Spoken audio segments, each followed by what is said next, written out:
Westeros के इतिहास में किंग जहेरिस और क्वीन एलिसन की लव स्टोरी एक आइकॉनिक लव स्टोरी मानी जाती है और उनके इसी लेजेंडरी प्यार का नतीजा रहा था उनके फैमिली में आए टोटल कुल मिला के 13 बच्चे। जी हाँ, क्वीन एलिसन सबसे पहली बार 18 साल की उम्र में प्रेग्नेंट हुई थी और आखिरी बार यही कुछ 45 के एज में वो प्रेग्नेंट हुई थी और इतने एक 25 से 30 साल के स्पैन में वो टोटल 13 बार प्रेग्नेंट हुई थी और उसने 13 अलग अलग बच्चों को जन्म दिया। सो अभी क्वीन एलिसन और किंग जहेरिस की ये मैसिव टारगेरियन फैमिली में कौन कौन बच्चे आए थे, उन सभी के क्या क्या थोड़े बहुत कैरेक्टरिस्टिक्स रहे, ये सभी चीजें मैं आपको आज के चैप्टर में बताऊंगा। बट आगे जाने से पहले दोस्तों, मैं आज के वीडियो के बारे में और आगे आने वाले कुछ चैप्टर्स के बारे में एक छोटा सा डिस्क्लेमर देना चाहूंगा जो कि थोड़ी सी मुझे लगता है इंपॉर्टेंट इंफॉर्मेशन आपके लिए होगी। तो अब तक आप जानते ही होंगे कि यहां तक जितने भी चैप्टर हुए वो मोस्टली एकदम लीनियर वे में थे। मतलब 1 AC में क्या हुआ, फिर 5 AC में क्या हुआ, 10 AC में क्या हुआ, ऐसे करके हम एक एक AC में जो भी होते आया वो हम एकदम लीनियर वे में स्ट्रेट फॉरवर्ड वे में देखते आए हैं। बट अभी इसके बाद के जो चैप्टर रहेंगे, यही कुछ 4-5 जो चैप्टर रहेंगे, वो थोड़े से नॉन लीनियर में लाऊंगा। वो थोड़ी सी स्टोरी आगे पीछे सालों में होती रहेगी और इसके 2 बड़े रीजन है। तो एक्चुअली फायर एंड ब्लड के किताब में भी यही कुछ 1 AC से लेके 60 AC तक की जो कहानी उसमें बताई गई थी वो वैसे ही लीनियर वे में थी। बट फिर 60 AC से लेके 101 AC तक हमेशा बुक में आगे पीछे की कहानियां बताई जाती है। मतलब कभी 75 AC में क्या हुआ वो बताया जाएगा और फिर वापस 65 AC में क्या हुआ वो बताया जाएगा। देन किसी बच्चे का आगे 80 AC में क्या हुआ वो बताया जाएगा एंड देन वापस ऐसे ही पीछे का कुछ बताया जाएगा। तो अभी मैं बुक में जैसा दिखाया है वैसे ही वीडियोस में भी एग्जैक्टली वैसे के वैसे इंप्लीमेंट करूंगा, तो आपको बिल्कुल भी कुछ भी नहीं समझेगा और बहुत सारी चीजें कॉम्प्लिकेट हो जाएगी। तो इसीलिए मैं जहेरिस और एलिसन के जो भी बच्चे हैं उनकी सबकी स्टोरी एक एक चैप्टर में ही दूंगा ताकि आपको कंफ्यूजन ना हो। देन दोस्तों, एक दूसरा इंपॉर्टेंट रीजन ये है कि मैंने इसके पहले ही आपको एमोन और बेलोन के बारे में चैप्टर 22 और चैप्टर 23 में अच्छे से चीजें बताई थी। हाउस ऑफ द ड्रैगन का फर्स्ट सीजन रिलीज हो रहा था, इसलिए मैंने चैप्टर 22 और 23 में एमोन बेलोन की बहुत ही fast quick summary type chapters release किए थे। बट दोस्तों, वो सभी चीजें एक तरह से एक समरी थी, उनकी जो इन डेप्थ स्टोरी थी वो मैंने कवर नहीं की थी उस टाइम पे।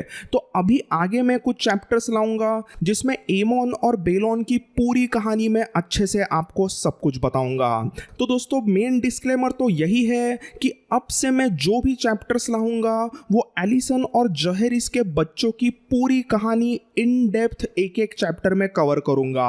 और इसमें भी कुछ बहुत ही मजेदार कहानियां हैं और कुछ कहानियां तो थोड़ी सी मसालेदार एकदम ही एडल्ट्रेटेड कहानियां भी है। तो लॉर्ड्स एंड लेडीज, अभी मेरे अनुमान के हिसाब से यही कुछ 52 या फिर 53 चैप्टर के आसपास ये जहेरिस और एलिसन की पूरी कहानी खत्म होंगी और हम फिर उस टाइम पे एंटर करेंगे हाउस ऑफ द ड्रैगन यानी कि डांस ऑफ द ड्रैगन के स्टोरी में जो कि बुक में दिखाई गई है। तो वो तो आएगा ही, बट अभी चलते हैं आज के चैप्टर में finally, and that is Jaehaerys and Alysanne के चिल्ड्रन और उनकी फैमिली क्या रही। तो सबसे पहले क्वीन एलिसन प्रेग्नेंट हुई थी 51 AC में और उसने 52 AC के शुरुआत में जन्म दिया था एगोन को। तो ये बच्चा एगोन जन्म होते ही बहुत ही वीक रहा था और यही कुछ 3-4 दिनों में उसकी मौत हो गई। इस मौत का जिम्मेदार क्वीन एलिसन ने attack at the maiden pool को ठहराया था। सो ये बहुत ही सैड हादसा रहा था, बट उसके मरने के बाद में बस अगले ही साल 53 AC में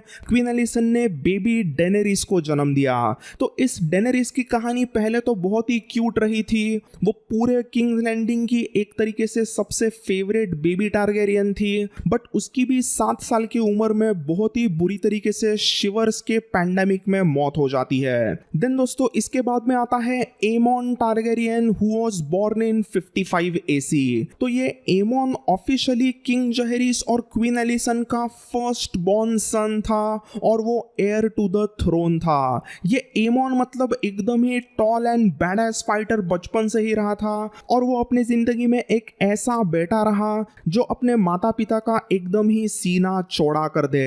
अभी एमोन तो एकदम ही आज्ञाधारी, अपने माता पिता का सुनने वाला और बहुत ही अच्छा बेटा था, बट 57 एसी में बॉर्न हुआ बेलोन थोड़ा सा नटखट और शरारती बेटा निकला। वो बचपन से ही एमोन के आगे पीछे भागता रहता, बट यहाँ वहाँ उसकी कुछ ना कुछ शरारती हरकतें शुरू ही रहती। बचपन में ही इस बेलोन ने सीधा सोने वाले बलेरियन के नाक पे एक टपली मार दी थी, तो उसी वजह से वहां के ड्रैगन कीपर्स उसे बेलोन द ब्रेव करके बुलाने लगे थे। तो अभी इस बेलोन की और ऐसी ही क्या क्या हरकतें रही थी ये हम उसके प्रॉपर अलग से चैप्टर में जानेंगे ही। देन गाइज एमोन और बेलोन के बाद में आती है 60 एसी में बॉर्न हुई एलिसा। तो ये एलिसा भी एकदम ही बैडएस लड़की रही थी और उसकी स्टोरी भी बहुत ही खास है और वो भी हम जानेंगे बेलोन और एलिसा के अगले चैप्टर में। सो 60 एसी में एलिसा के बर्थ के बाद में अगले ही साल 61 एसी में क्वीन एलिसन ने और एक बेटी को जन्म दिया और इसका नाम रखा गया मजेल। तो ये मजेल बचपन से ही एकदम भोली भाली सी एकदम सभ्य किस्म की बंदी रही थी और उसकी स्टोरी भी बहुत ही क्यूट है। देन दोस्तों 63 एसी में क्वीन एलिसन और किंग जहेरिस को और एक बेटा हुआ जिसका नाम रखा गया वेगॉन। तो अभी ये वेगॉन अपने दोनों बड़े भाइयों से एकदम ही डिफरेंट किस्म का बंदा था। उसके दोनों बड़े भाई एमोन और बेलोन तो एकदम तगड़े वॉरियर्स बनने के लिए मेहनत करते हैं, बट इस वेगॉन को नाइट बनने में कोई भी दिलचस्पी नहीं थी। वो एकदम ही क्वाइट सा शांत किस्म का बंदा था और ऐसा कह सकते हो कि वो एकदम मजेल की तरह ही था। तो इसकी और भी जो भी कहानी है वो हम बाद में आगे जानेंगे ही। देन दोस्तों 63 एसी के बाद में अगले ही साल 64 एसी में क्वीन एलिसन को एक बेटी हुई और उसका नाम रखा गया डेला। तो अभी ये डेला क्वीन एलिसन और किंग जहेरिस के सभी बेटियों में सबसे क्यूटेस्ट थी। ये बचपन से ही एकदम ही शांत एकदम डेलिकेट सी बंदी थी और उसे आप ऐसा कह सकते हो कि वो एकदम ही गर्ली गर्ल थी। उसे हमेशा ही डॉल्स के साथ खेलना पसंद था और वो हमेशा अपने में ही रहती। वो एक्सट्रीमली इंट्रोवर्ट किस्म की बंदी थी और इस डेला की कहानी बहुत ही अच्छी है और उसके लिए मैंने एक डेडिकेटेड चैप्टर प्लान किया है और उसकी पूरी कहानी हम बाद में आगे जानेंगे ही। देन फ्रेंड्स डेला के बाद में आती है 67 एसी में बॉर्न हुई सेरा।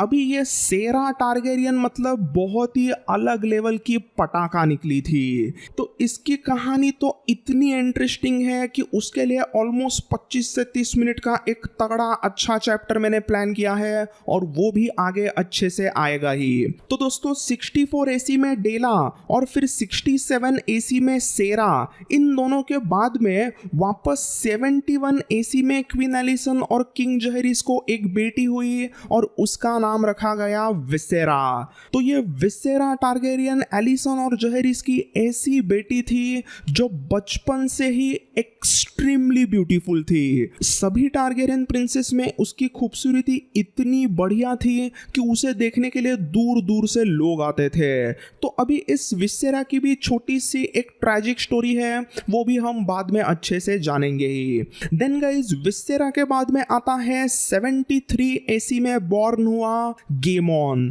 तो अभी ये गेमोन भी एक ऐसा बच्चा निकला था जो जन्म होते ही बहुत ही वीक सा था और उसका एक तरीके से थोड़ा सा प्री मैच्योर बर्थ भी रहा था और उसी के कारण वो बस 3 महीनों के बाद में मर गया था। देन फ्रेंड्स ऐसे ही और एक बच्चे के साथ में भी हुआ था, उसका जन्म होते ही उसका नाम वेलेरियन रखा गया था, बट वो भी बस 15 दिनों के बाद में इन्फेंसी में ही मारा गया।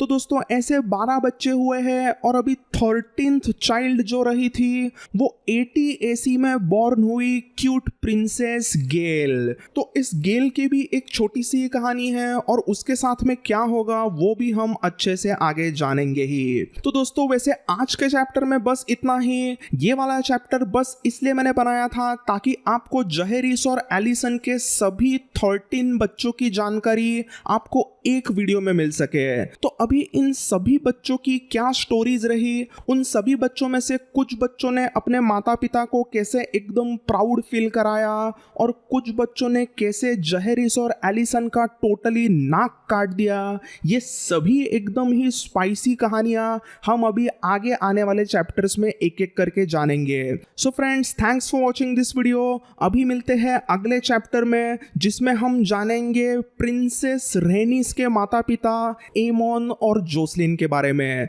तो until then, bye and take care.